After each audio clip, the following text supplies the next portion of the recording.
Alas 7 na. Andito na tayo sa ating market, Riyadh Park. So, papasok tayo dun sa employees entrance nila.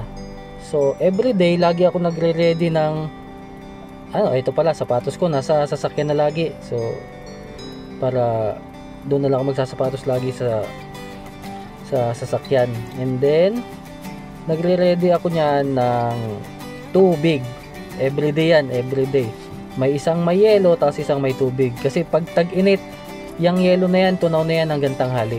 Tapos yung isang, yan, ubos na din yan. Dadala pa ako ng biskwit. Tapos yung mga nakaparada na yan, puro yan mga merchandiser din.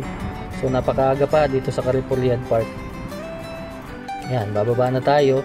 So yun, ang employees entrance sa dulo. Yan, Pilipino din yan, si Tanmia.